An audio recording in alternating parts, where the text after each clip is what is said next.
Hey guys, Forrest Dutton here, owner of Brightworks Financial Planning. I'm a financial advisor and I have an important video today. Today I want to discuss that when you approach retirement, the decisions you make and the importance of those decisions become really compressed and elevated. So if you're watching this, you're probably saved a lot and you've done a great job and you're wondering, what do I do with all this money that I saved? How does this actually impact what matters to me as I approach retirement? What are my goals? What makes it work? And so, for example, today's video is going to focus on tax efficient giving strategies and deductions that you should be prioritizing as you approach retirement. And not only am I going to talk about those deductions, but I'm going to explain how making the right decisions leading up to retirement, and specifically in the last year of the last working year, can have impacts downstream 2, 3, 4, and 5 years into retirement. So specifically, I want to discuss what's a donor advised fund, what does giving look like of cash versus appreciated securities, what are the deductions and areas that you should prioritize in the last working year that you have, which is often your highest earning year. And then in addition to that, how does the enhanced senior deduction, along with those planning techniques, enhance your ability to do Roth conversions strategically early in retirement? So this isn't meant to be specific financial advice, specific investment or tax advice, but it is meant to be educational. It comes out of meetings and relationships that I have with clients, and I've had these conversations over and over, so I want you to be educated on it and understand how it might impact you. And so without further ado, on to the video.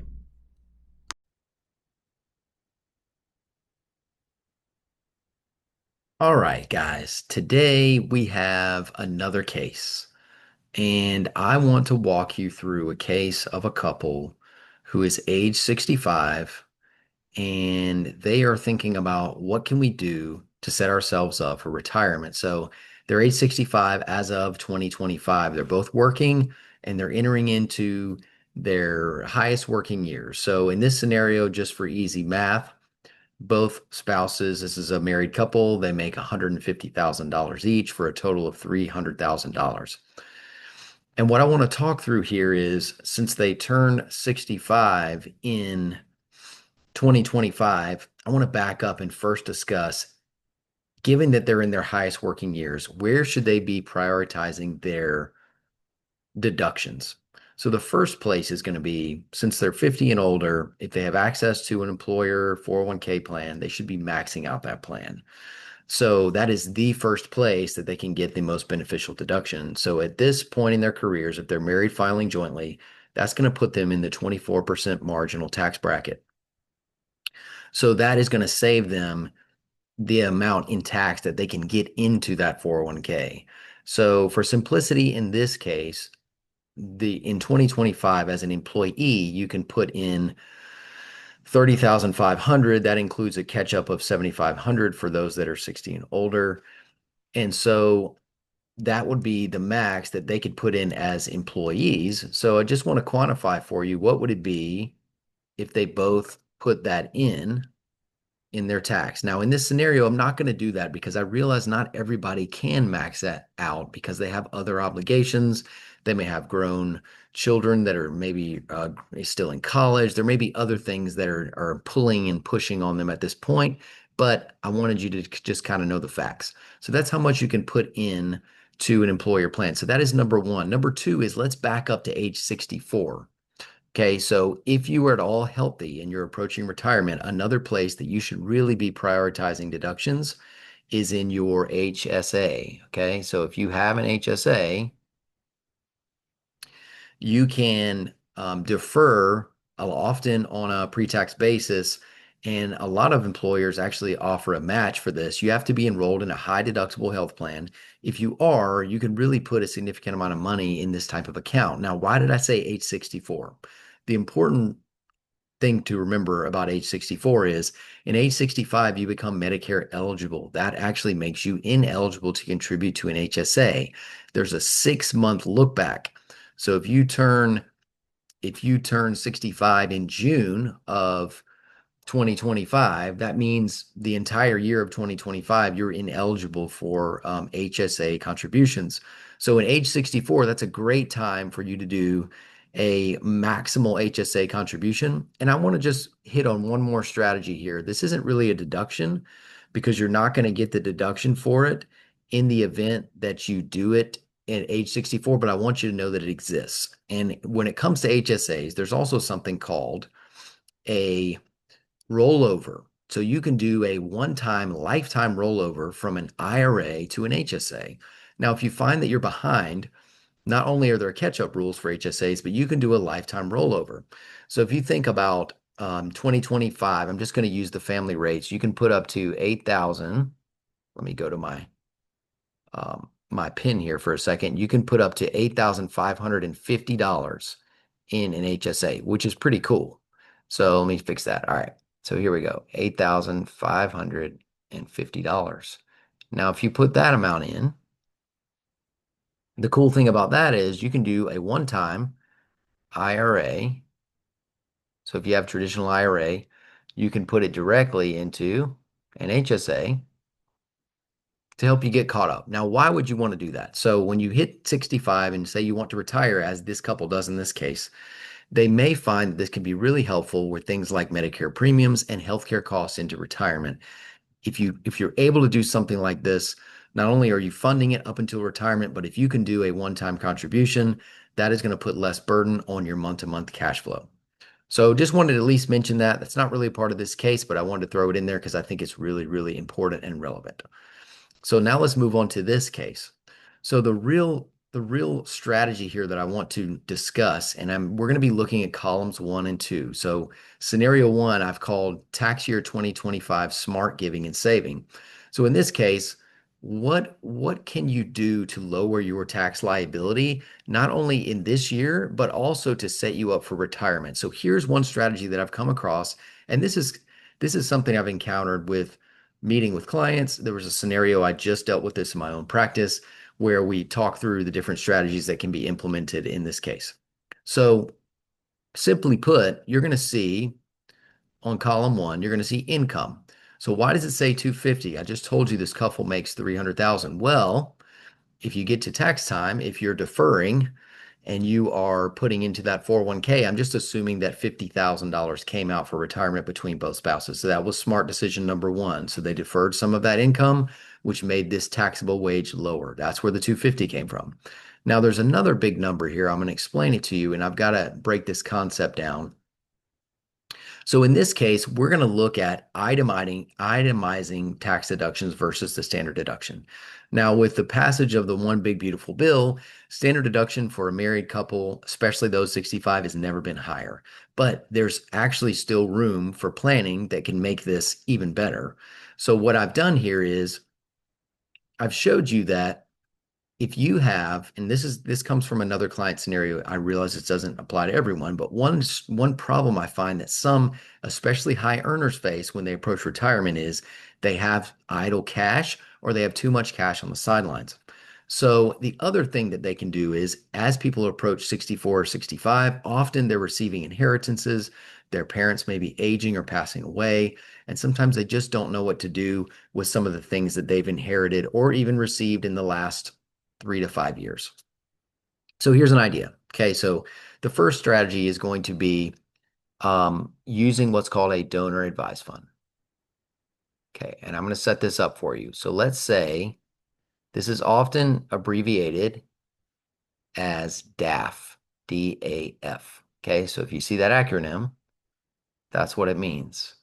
Donor advised fund. Okay, so what is this? Basically, this is a way for you to give strategically and tax efficiently. So let's talk about this. Say you have a cash to give and you want to just give $50,000 to a charity. That's great. And that's going to be subject to a certain limit based off your AGI. So I'm going to open up this drawer here to explain to you what this means.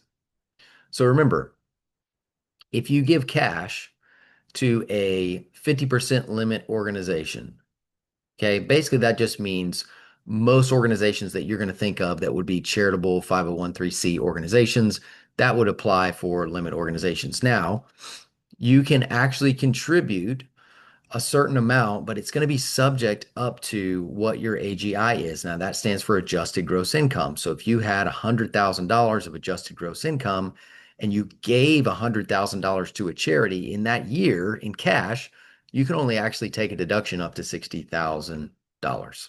Okay, now that changes if you do a donation that is not cash based. So the other common type of security that's donated is stocks. So if you have a stock, say you bought it for a long time ago and it is appreciated a lot. So in this case, let's just say you bought, I'm just going to pick on Apple, okay? That's the symbol. So basically, Apple. You have Apple stock. You bought it for, let's just say you bought it for 5,000 20 years ago. It doesn't matter what the number of shares is for this, but now it is increased to $100,000. So what's the difference between the number of 5,000 and 100,000? Well, the answer is it's the capital gain. It's $95,000. Okay. So if you were to actually sell that stock, especially in the year that you turn 65, you've earned a lot of money this year already. So you're going to be subject to capital gains rates. Since you bought this 20 years ago, it's going to be a long-term capital gain. So when it comes to stocks, it's either going to be a short-term capital gain or a long-term capital gain. And that's what I've abbreviated here. In this case, 95,000 represents a long-term capital gain. Now, you could sell the stock and you could pay the long-term capital gains rate, which is 15% of that 95,000. That doesn't sound like the most ideal thing to do to me. So if you paid that 15%, then you're looking at over $14,000 in capital gains. That's not ideal. So another option here would be, what if you could actually give the stock? So when it comes to appreciated stock or securities, if you have an isolated position like this and you just don't believe in it anymore, you think it's peaked, or you just don't know what to do, and a really ideal situation here, especially approaching retirement, could be to give it.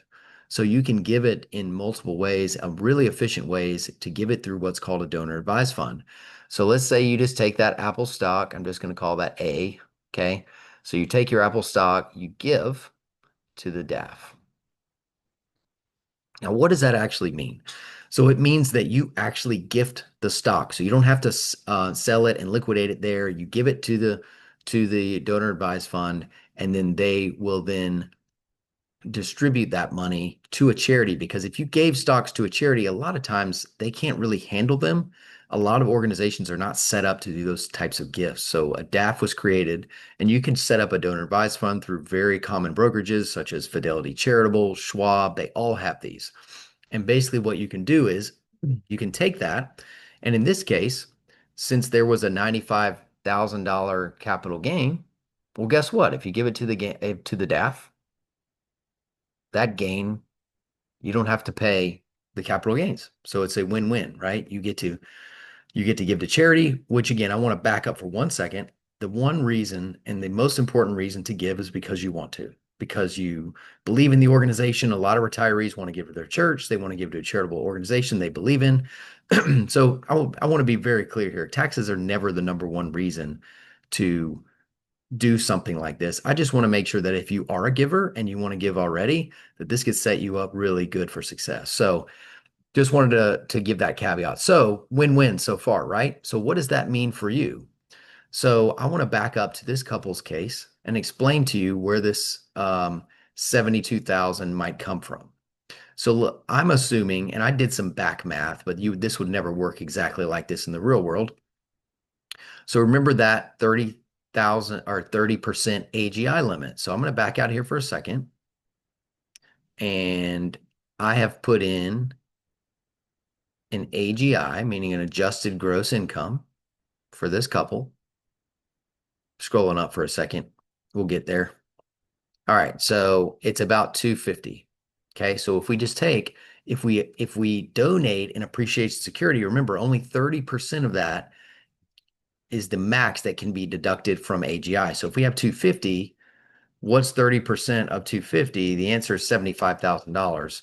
So I just put a number in here that's very close to 75,000. Now, if we wanted to maximize it, we would put it right at 75. The reason I put this number in here is because when you give, it's never going to exactly be a round number, right? So it depends on what the value of the stock is, et cetera. So the market value of this stock in my case, I just put 72,435 just to see what it looks like for you guys.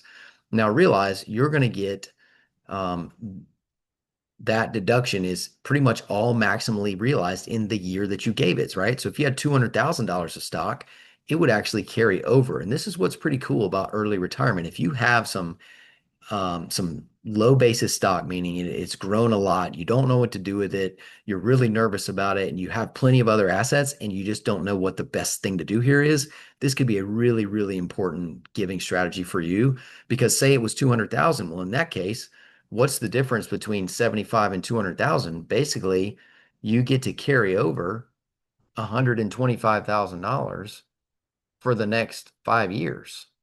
Okay, so this would be also really important if you thought that you were going to continue working and you were going to continue itemizing. And again, the other strategy that makes this even more appealing is if you're entering into retirement and you do have a mortgage.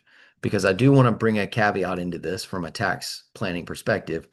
This only works if we're itemizing, right? So again, we gave such a large amount that it was above the standard deduction. But say you wanted to do a donor advised fund and you have $20,000 or even $30,000 of that stock, that's not going to move the needle because the standard deduction in this case, we can just look at this right here, is 34,700. Now, to be fair, that amount in and of itself added to other deductions, which is what we have here, we came up with $90,435. So we got to actually deduct $90,000 of that income. That is really, really powerful. So if we add that to, say we still have a mortgage, I put some mortgage interest here. Say that we deduct up to $10,000 in state and local tax. So if we add these in, we've been able to deduct $90,000. So we basically almost tripled the standard deduction by just being smart and doing something that we wanted to do anyway. Now, let me come back to that wanted to do anyway thing. Where this really matters is, say that you want to give in retirement, you know you want to give every year. So what you're essentially doing is you're taking that stock, you're diversifying away from a position that you think either is not tenable for the future or you feel like it's too concentrated, and you're using it for your tax benefit and for your giving goals. So say you wanted to give to your church over the first 5 years of retirement. Well, guess what? That money that you gave to the DAF, it's deducted all in one year. So that full 72,000 is deducted, but it doesn't have to be given in that year. So then you could then adjust every year where that money goes from the account. And guess what? It doesn't come from your retirement cash flow. So not only did you help your taxes in your highest earning year, you actually helped your cash flow in the early years of retirement, which can be really, really helpful and impactful. So what was the total tax just by being smart? All right. So we paid $24,932 dollars in tax in that last income year. Now, what if we didn't do the gift, and what if we didn't give to our 401k? That's what this next column shows. So basically, we didn't tax defer 401k, we didn't max out that 50,000, we didn't give that large gift. Guess what? Our taxes are over double. So and our marginal bracket actually went up. So we put ourselves in a lower marginal bracket in the last working year just by being smart. But what I really think this strategy shines is it is going to serve you for multiple years, because that 72,000, again, you got the deductions, so that's not going to carry into retirement. But after that, again, when you give, maybe you just wanted to give 10% in retirement. Well, that's 10, if you live on $100,000, which I'm about to show you in the first years of retirement, year one, $10,000 comes out of the DAF, then another 10, then another 10.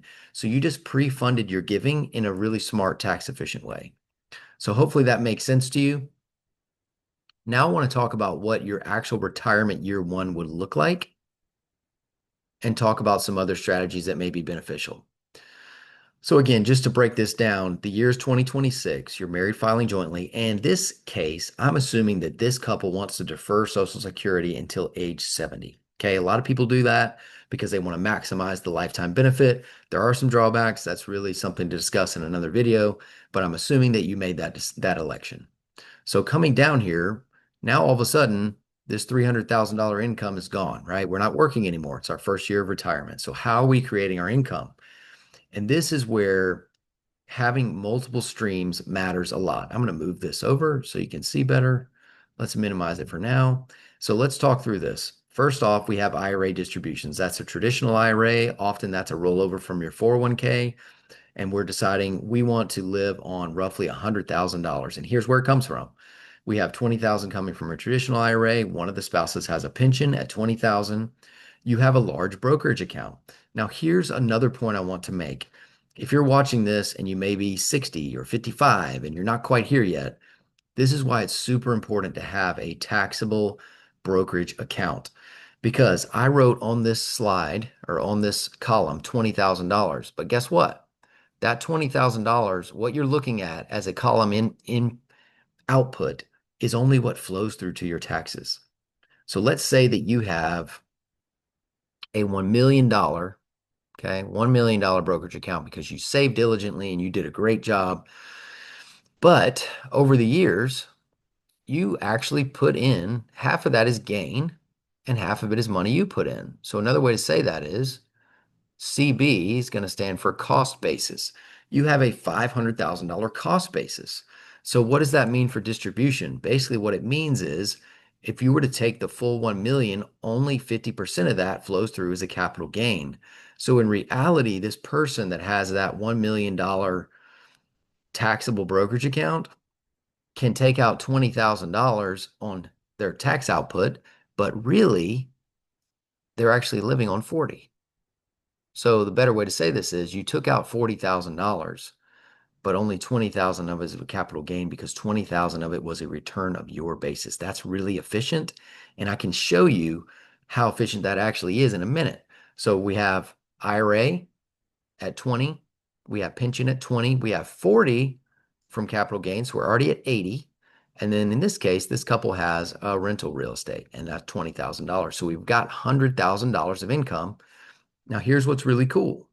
If you look at this, it says total income 80. Great. Remember, we're actually taking out 100. What matters is what you're living on, not necessarily what this shows as taxable. That just means it's more efficient. So we're living on $100,000. And basically, at this point, we are now not working anymore. We didn't do a big gift this year. So our optimal deduction is actually the standard deduction. And the cool thing about that is you get an additional deduction for each couple over and above the $31,500 because you're over 65, which is really cool. That's how this 35,330 came to be. Now, in addition to that, the new law under the One Big Beautiful Bill added a 6,000 per person standard deduction as long as you meet certain income thresholds. Basically, it starts to phase out at 150 and it phases all the way out at 250 for a married couple. And so they're under that 150 phase out. So they get a full $12,000 standard deduction. So if you look at what they actually are getting for a deduction, it is really, really large. Okay. So basically we're at 47,330. That's a bad four. Apologize. I'm not a financial advisor, not an artist. All right, hang with me. So we have $47,000, 330 for that deduction. That's great. So what does that leave our taxable income? Okay, so basically our taxable income is only $32,000 to 70, which means we're only paying a little over 1,000 in tax. That is amazing. Now I want to show you one thing, because when it comes to tax efficiency, how you pull your income really matters. Again, there's no Social Security on board here. Let's just do one small tweak, and I want to show you how this makes a big difference. So let's say that we weren't as diligent and we did not build up our brokerage account. Let's say that we had to really tap much harder. We had to tap our IRA. Okay, so let's say that in this case, our capital gains are going to be, we're just going to put this at 0 because we actually don't have the account. And what you're going to see here is I would just want you to show you the impact of really smart saving strategies. So in order to get the same amount of income, not only we're going to have to put 20 in here, we'd have to put 60 in here, remember, because that 20 actually was more efficient than this 20 because half of it, remember, was a return of their own basis. So there's 60. So I'll just kind of break down our income sources here. And remember, we were roughly at $1,200 tax. So 60,000 plus 20 of pension, and then we're going to add in the 20 of real estate, which is down here. So now that 80 becomes 100 because on a taxability, it is less efficient. Wow. So the tax impact, very large. Okay. So we went from 1,200 to 5,776. That is really, really a big difference. Okay. So again, in the grand scheme of things, is it the highest in the world? No. But in terms of dollars, you just saved a lot of money by being a lot more efficient. Because one thing I want to bring back to this conversation is that, again, you actually, and I'm going to re-put the numbers in here so we can go back to what we had before. But basically, remember, part of you making that smart decision in year one is that $10,000 you planned on giving from your cash flow, right? So, I mean, if you just think about $10,000 over the course of a year, that's over $800 of cash flow. So not only were you more efficient with the way you were taxed, but you also you didn't have to take that money out to give because you gave it on the front end. So that can be really, really impactful, and it makes it snowball somewhat. All right, so let's go back here. We're going to go back to our IRA distributions, and we're going to put in $20,000.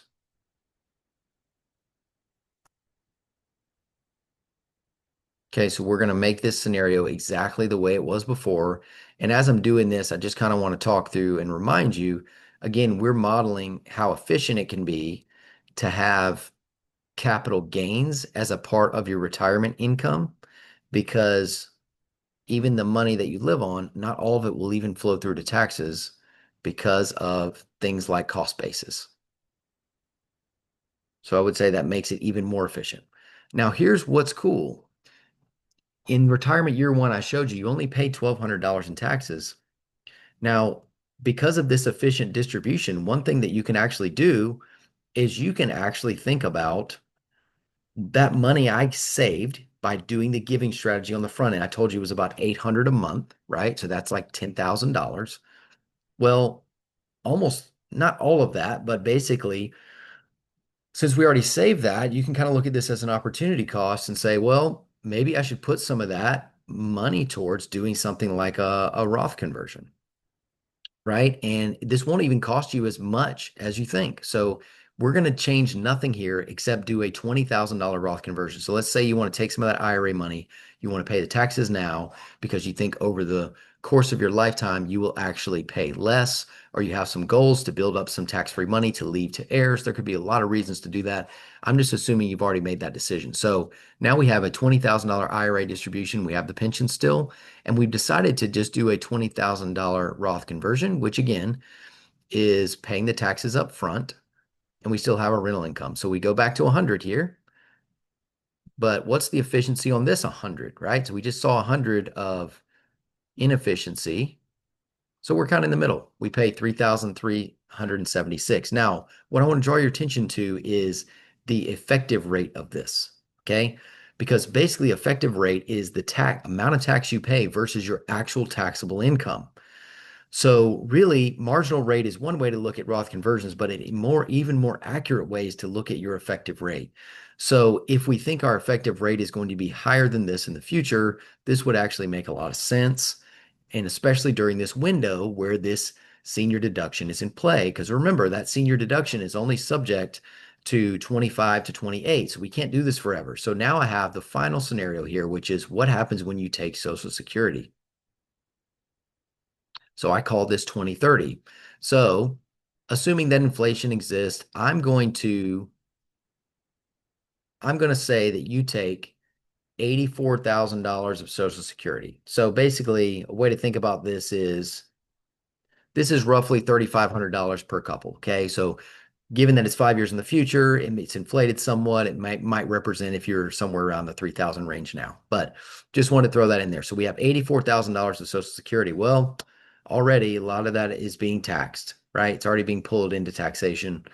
We have an IRA distribution that continues. We have your pension, which is for life, and we have our income, which inflates a little bit. I put our rental income at 24,000. Now, I didn't have taxable distributions here. I'm assuming that if you decided to do a Roth conversion in 26, it would make sense to do that every year. Therefore, we're drawing down some of those taxable accounts, not only from distribution, but also paying the taxes on the conversion. So I'm assuming that we have no more taxable accounts. So you don't have to have a massive taxable account to run this scenario, but I wanted to keep it simple. So let's assume that doesn't exist anymore. Our total income is 122,700. So that being the case, where does that leave us from an effective tax rate? So again, the standard deduction only increases. Notice there is no $12,000 enhanced standard deduction for seniors because that goes away after those years. So what I want you to see here is that your taxable income obviously is higher, your tax is much higher, but what's really important is the effective rate because the marginal rate's the same. So people that are marginal rate advocates would say, well, you made no difference by doing those conversions for those years. And I would argue that's not true because your effective rate is actually much higher. So not only are you paying more tax in the future on a yearly basis, but you're paying it at a higher effective rate, meaning that tax represents a higher amount of your actual taxable income. So hope this was helpful.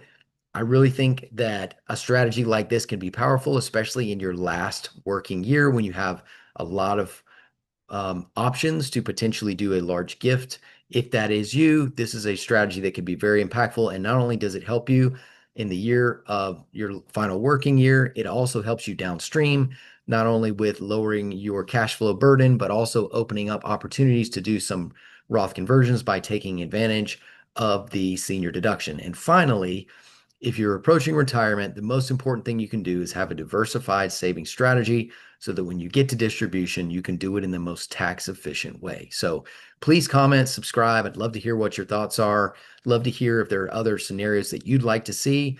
I'd like to continue doing these videos to make them as educational as possible. As always, as a disclaimer, this is not personal financial, tax, or investment advice.